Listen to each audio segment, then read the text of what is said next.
Ladies and gentlemen, please welcome the President's own United States Marine Band under the direction of Lieutenant Colonel Robert Now.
Please stand or remain standing as we honor our nation with the presentation of colors and the singing of our national anthem.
So gallantly speak, and the rockets ring the ones bursting in air, ring through the night, that our flag was still there. Oh, sails and stars spangled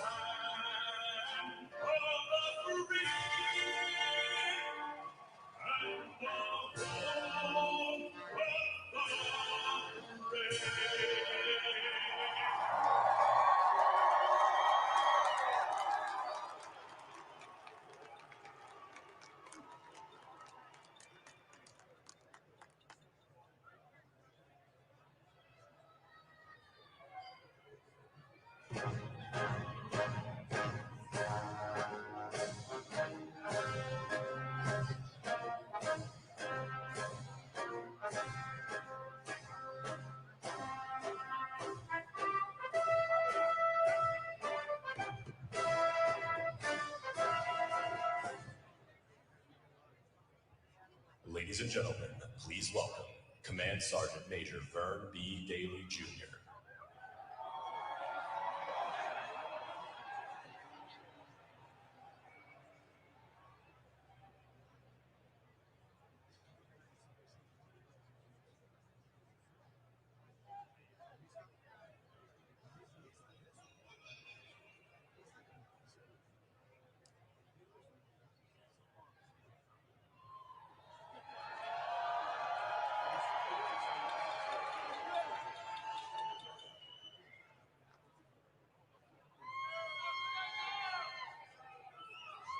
Airborne. Everybody fired up? All right, well then I won't take too much of your time, but I do have a few things to say. Ladies and gentlemen, distinguished guests, and most importantly, the incredible men and women of our armed forces.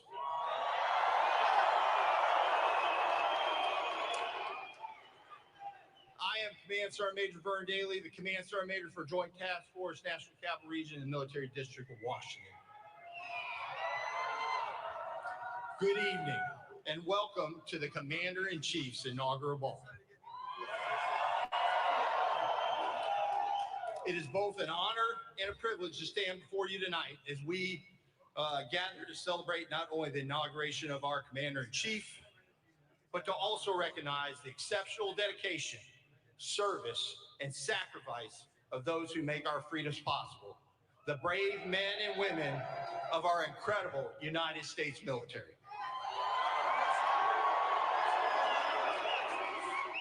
Your willingness to serve in uniform represents the strength and unity of our nation. Your courage and resilience serves as a beacon of hope and strength for not only our nation, but for the entire free world. Tonight, we come together to celebrate the strength and resilience and unyielding commitment of our military. From every branch, every service, from every corner of our great country and across the globe, our service members stand guard. You are the embodiment of our nation's resolve, and for that, we are forever grateful. It is no secret that the path to this moment has been paved by the sacrifices you make daily, not just in the heat of battle or in the face of adversity, but in the quiet, steadfast moments when you and the incredible families that support you stand ready. You do so with a spirit of service that is unwavering and a sense of duty and honor that is unparalleled. As we reflect on the challenges of the past and look forward to the future, we know that the strength of our nation lies not just in the laws we create or the leaders we elect, but in the people who volunteer to wear the uniform.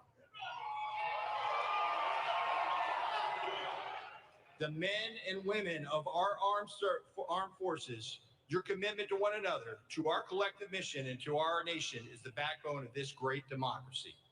So tonight, let us take a moment to celebrate you, the men and women who stand the watch, who put country above self, who leave behind loved ones, and who endure the toughest conditions, and who continue to accomplish the mission no matter the challenge.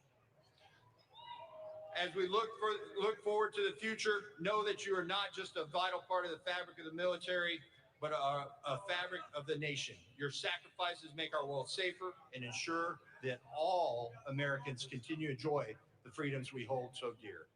So thank you for your service, your sacrifice, and your unwavering commitment to our nation. You are the true strength of America, and the nation will forever be in your debt.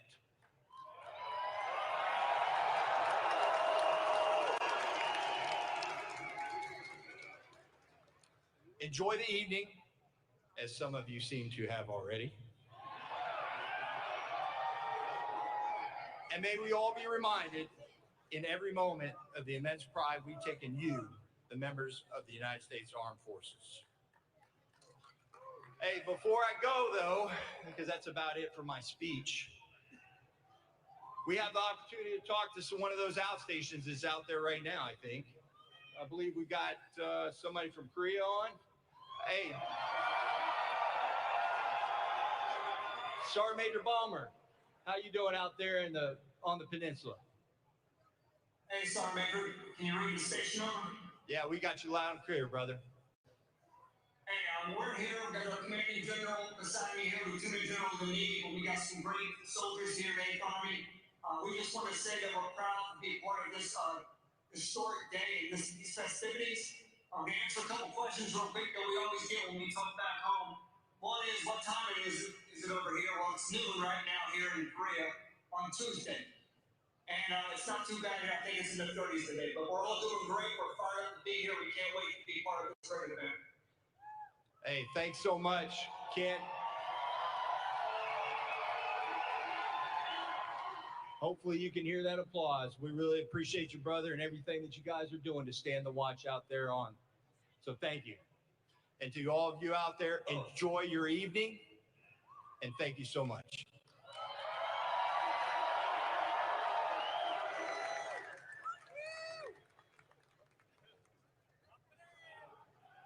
Ladies and gentlemen, our next speaker was awarded the Medal of Honor by President Trump on September 11th, 2020 for his actions during a hostage rescue mission in an area of northern Iraq controlled by the Islamic State.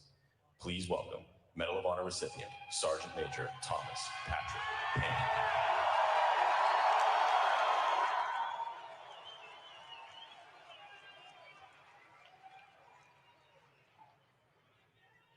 To the President of the United States of America, our Commander-in-Chief, President Trump, welcome home. Your warriors missed you.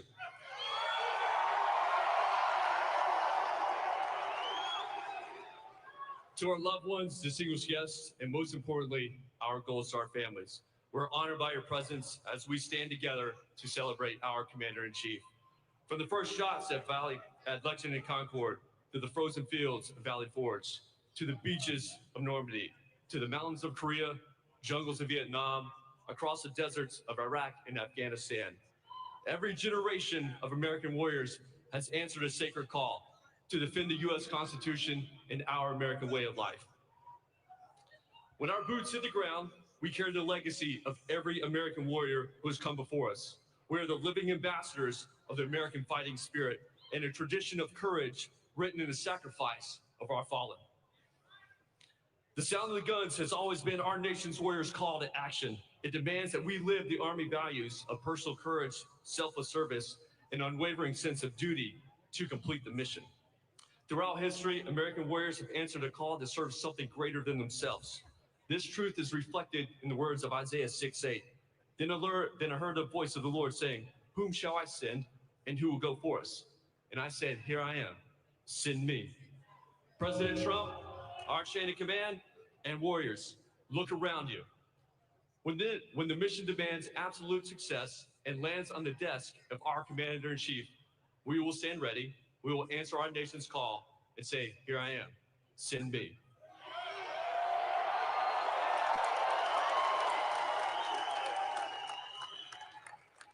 When danger threatens, when liberty calls, Americans warriors will always answer the call to service. Victory demands a full measure of our nation's commitment.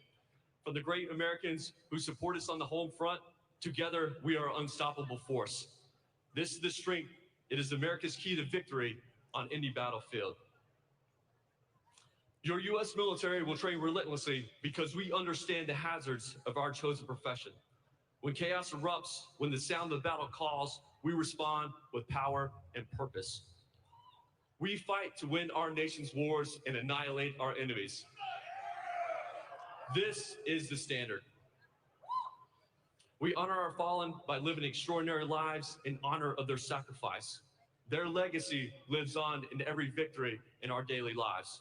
Across generations of American veterans, branches of the military, American warriors stand together, backed by a nation committed to victory. Never forget our commitment to each other extends far beyond the battlefield.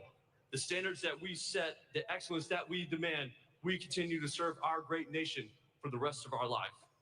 Our foundation is one of discipline, dedicated to bring out the best in one another. Once our time in uniform ends, our commitment extends for the rest of our life. Tomorrow's challenges will be difficult. Our military will be prepared, more lethal, and more determined than ever before. Our job is to take time and learn from the past and become more lethal. I look forward to standing with you in whatever battlefield awaits us. Keep your aim true, your tomahawk scoured, and your warrior spirit fierce. President Trump, we stand ready to answer our nation's call, always running towards the sound of the guns and annihilating our enemies. Here I am, send me.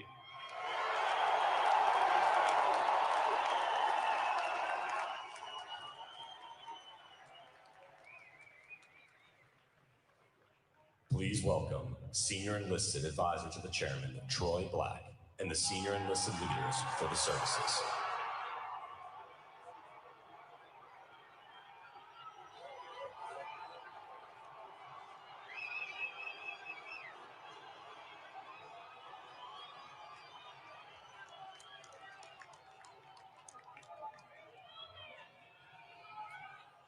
Well, good evening, everyone.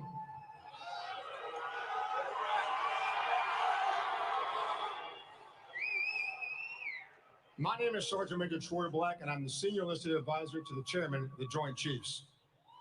Thank you all for being here tonight. To all our military members, our families, our Medal of Honor recipients, family and friends, thank you. Thank you to our first responders, our law enforcement, our fire professionals, and especially our Gold Star families.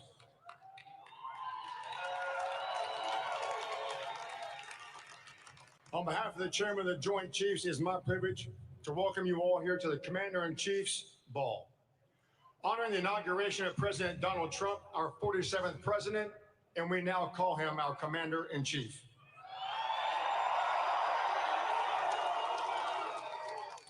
Since 1775, the military has been led by the Commander-in-Chief. The Commander-in-Chief is vested with the authority over all military operations and personnel.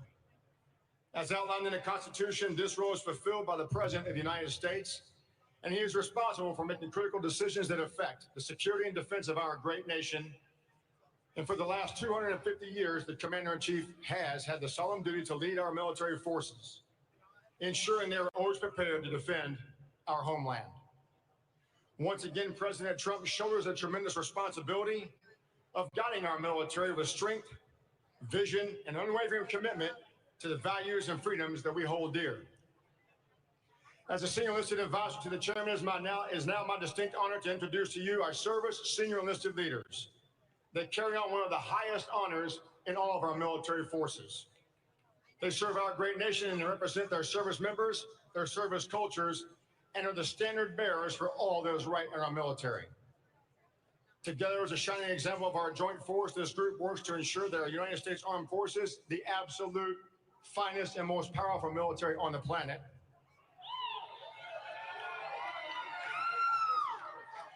that they have an enlisted corps that is empowered, well cared for, and above all else composed of the most lethal war fighters who are fully prepared to defeat our enemies and support our friends when called upon. First, let me introduce, on behalf of the Sergeant Major of the Army, Sergeant Major Mike Weimer, Sergeant Major Vern Daly.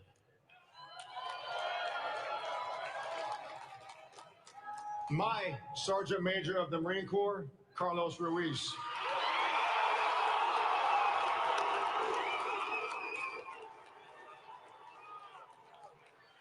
The 16th Master Chief Petty Officer of the Navy, James Honey.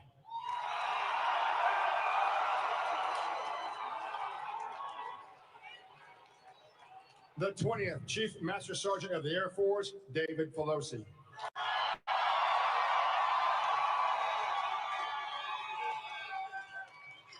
The 2nd Chief Master Sergeant of the Space Force, John Bentavania.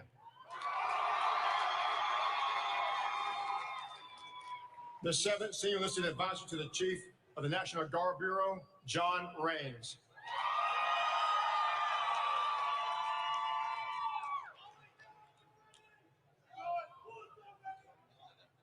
I'm not going to say who, brother. And the 14th Master Chief Petty Officer of the Coast Guard, Heath Jones.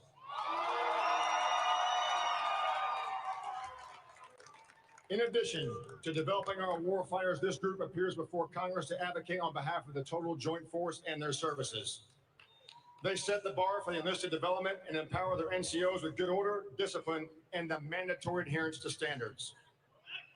They build trust among our allied partners and their friends, and our senior enlisted advisors promote not just their independent strength, but also increase our mutual worth as a joint force. I want to take another moment to acknowledge the force behind our force, our military families.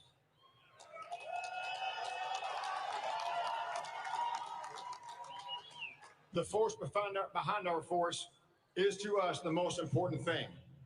Family is absolutely the bedrock of our military, much like our NCOs are the backbone of our services. It is said that non-commissioned officer and petty officer are important to us, but I will tell you right now, without our families, without our friends, without our extended family members, it is nothing to serve our nation because they are who we serve. On behalf of every service member, past, present, and future, we thank each military family member for your priceless contributions to our nation's security. There is no class or book to teach you for what you do, but being a military family member is exceptional. As exceptional as our service. Join me in a round of applause for our military families.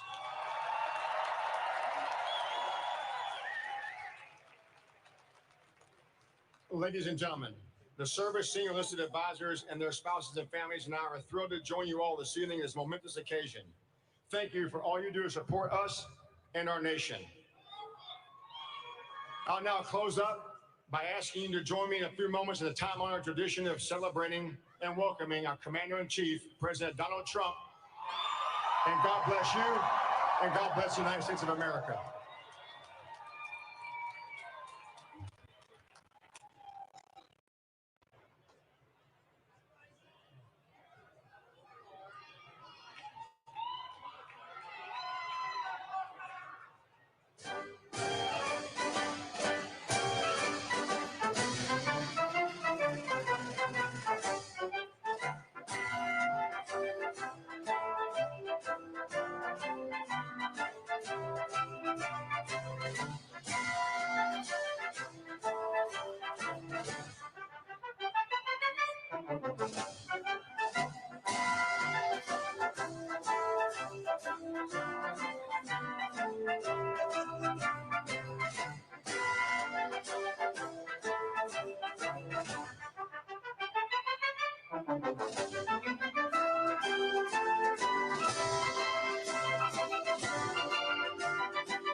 Ladies and gentlemen, please welcome the 47th President of the United States, President Donald J.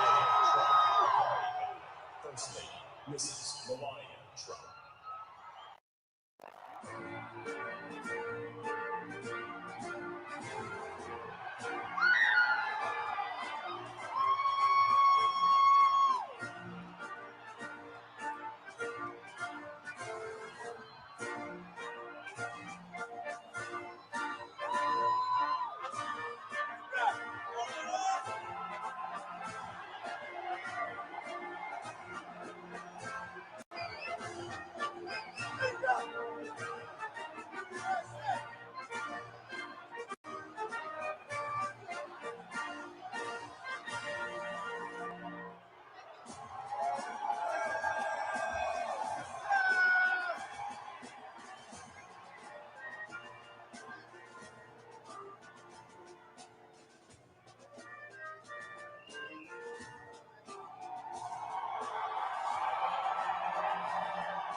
Please welcome Vice President J.D.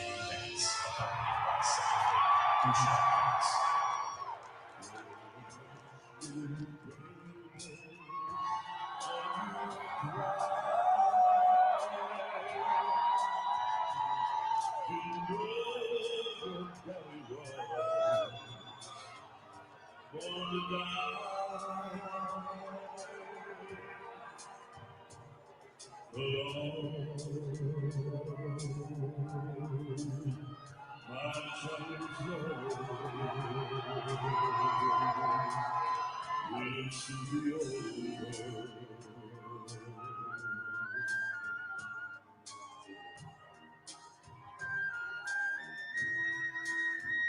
Please welcome Sergeant Tatiana Salgado, United States Space Force, Sergeant Henry Wall, United States Army, Staff Sergeant Alexis Martinez, United States Marine Corps, and Petty Officer Emmanuel Gamble, United States Marine Corps.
Well, thank you very much. This is a great honor. We have a lot of Space Force here, by the way. A lot of Space Force. We're very proud of the Space Force. But there's nowhere else I'd rather be tonight than with some of the greatest American patriots of all, the men and women of the United States military. Thank you very much. This is quite a gathering, huh? It's a celebration because we're going to turn our country around. We're going to make America great again. I've had no higher privilege in life than to serve as your commander-in-chief, not once, but twice. And you're incredible. The people of our country respect you and they love you so much. You don't see it, you don't hear about it too much, but they love you just so much you wouldn't even believe it. So thank you very much. They're honored to have you. We're joined this evening by the service members from every branch of the U.S. Armed Forces, Army, Navy, Air Force, Coast Guard, Marines, and Space Force. And I salute you all. Let me also thank our incredible military spouses, what you have to put up with. They put up with a lot. And family members here tonight, we have so many and so many brilliant families.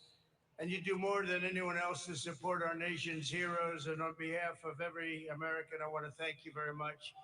We have some people with us tonight. You know, we have the head of the Republican Party, and we won. And then she said, all right, Dad, I think that's enough for me now. Let's win and let's go to something else. If she wants to get back to her beautiful babies, but she's married to a guy known as my son, Eric Trump.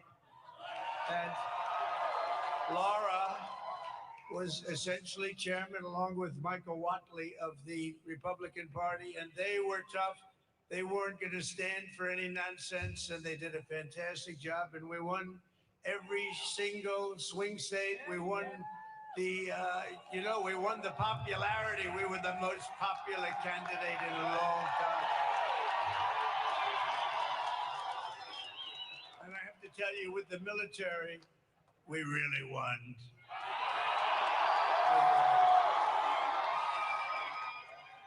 I want to thank, obviously, a tremendous supporter of yours. And if I ever got out of line, she'd get me right back in line when it comes to you. Melania, First Lady, she's been fantastic.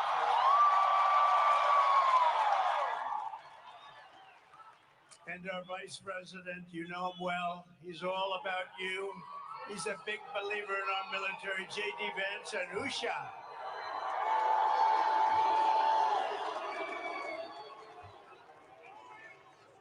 And I have other family members here. Don's in there somewhere, and Ivanka's there. Where is Ivanka? There's so many people. But we have a lot of family members. Tiffany is here. Barron was with us today.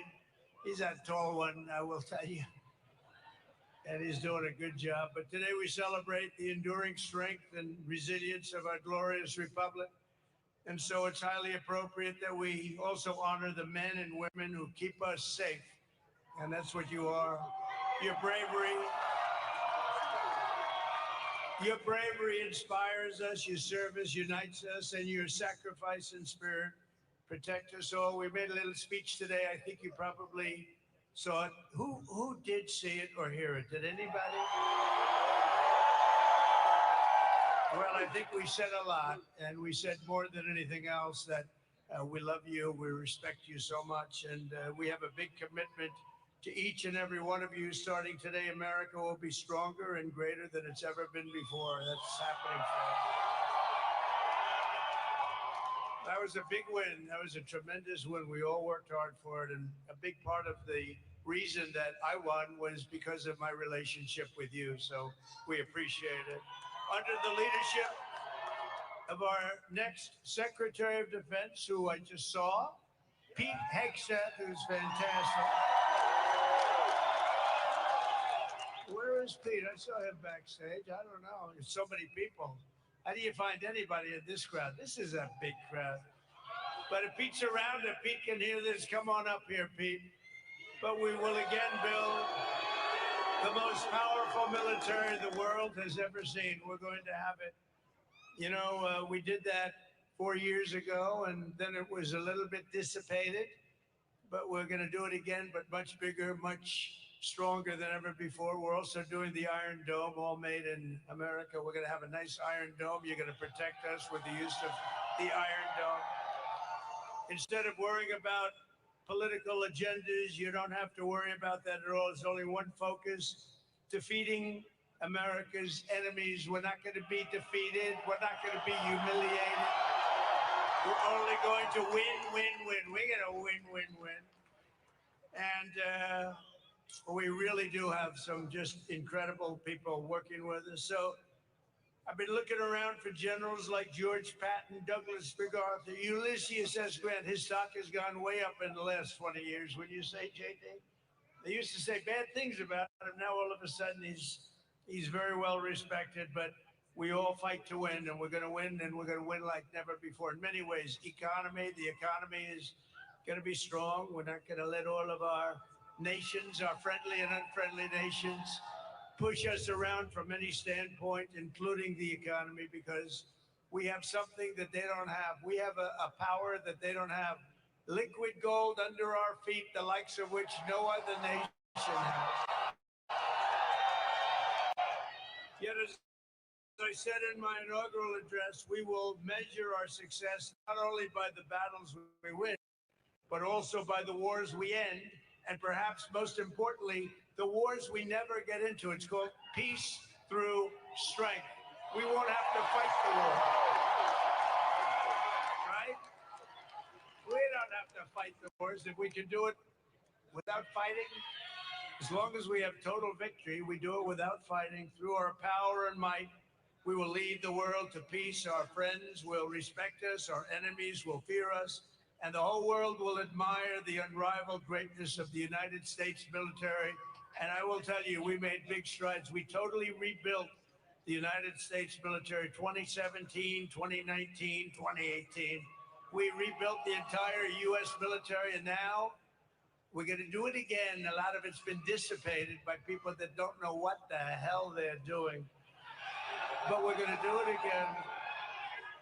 And this is going to be the dawn of the golden age of America. This is the golden age of America. And tonight, I'm filled with optimism for what lies ahead over the next 4 years. We will replenish the pride of our armed forces, end the recruitment crisis. And by the way, the recruitment numbers are through the roof in the last 2 months. I wonder why. Why the hell are they? You know, you have a little problem with recruitment. That's not good. And now the numbers are higher than they've just about ever. You know why? They love what they see for the future of our country. And they didn't love what they were seeing for the last 4 years. It was ridiculous. It's a big thing, actually. There's big stories. The recruiting has gone really through the roof, and that's good. I want to thank every service member here tonight and across the globe to know that you're at the heart of America's greatness. It's an exceptional honor to join you again in serving this magnificent nation that we all love, and that we're going to make greater, better, bigger, stronger. We're going to make it something that even you will be surprised. You'll see that, and it's going to be led by our great military, the strength of our military. We're going to make our military so strong that we don't have to use it. Wouldn't that be good? We don't have to use it. They'll look at us and they'll say, there's no way we're going after that one. So I want to just say to you, God bless you. God bless our armed forces. God bless our men and women serving overseas. And God bless the United States of America. Thank you. Thank you very much.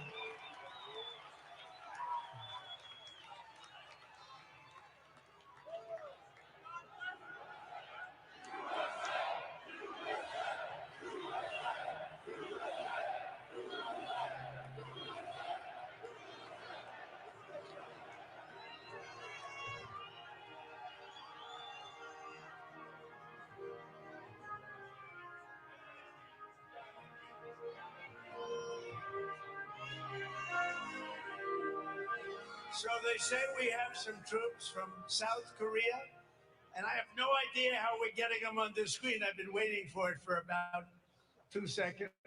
Oh, here it comes. No, that's a cake.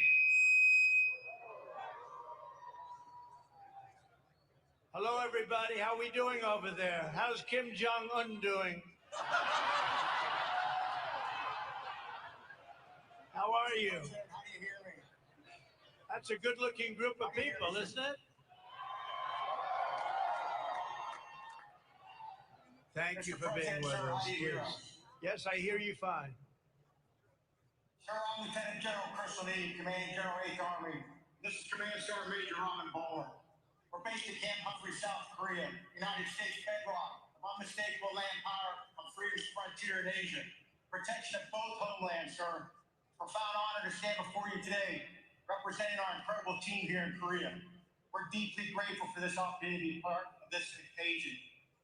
Sir, on behalf of the brave men and women who serve under my command and the thousands of dedicated service members that are part of the joint team in Korea, congratulations on your victory as the 47th President of the United States. Welcome back, Mr. President. Sir, we'll be privileged to host you here in Korea soon. You can see firsthand the quality of our soldiers here, how our formations are, our fight tonight focus, and our ironclad commitment to the defense of Korea and our homelands. To meet the families who serve alongside our warfighters, sir. Pacific victory, sir. How about that? So, could I ask you, how is it going in South Korea right now? How's it doing? You have somebody with pretty bad intentions, I guess. You know, you would say that, although I developed a pretty good relationship with him, but he's a tough cookie. How is it going over there? How is it doing? Every day we train, we stay hard, we plan for anything that you possibly could need us to do. The alliance is strong, and we're ready to receive you, Mr. President. Well, thank you very much. This is really, is this man central casting or what? If I'm doing a movie, I pick him to play my lead. I want to thank you all very much. What a good-looking group of people, and we are very secure when we have time in Washington. We just had that great election that you alluded to. It was a big one. It was a very big win. We won everything. We won just about everything. The only thing that matters, though, is we won with the military, the likes of which nobody's seen before. So that's really good. But I would like to just thank you all, and I'll see you soon. If anybody would like to make a statement, please do so. If you'd like to say something, you have a big group of people. We have all night, right? We have all night. If anybody would like to make a statement, go ahead. Who is, sir? That is great. You see that? They're not going to play games with you. That's good. I like to see that. Nobody's playing games with that man. Have a good time, everybody. Say hello to everybody over there. I have a lot of friends in South Korea. And great job. You look really sharp, really special, and you are a special guy. Thank you very much. Thank you. Thank you, Mr. President. Thank you very much. That's great, isn't it? That's great, but you're great.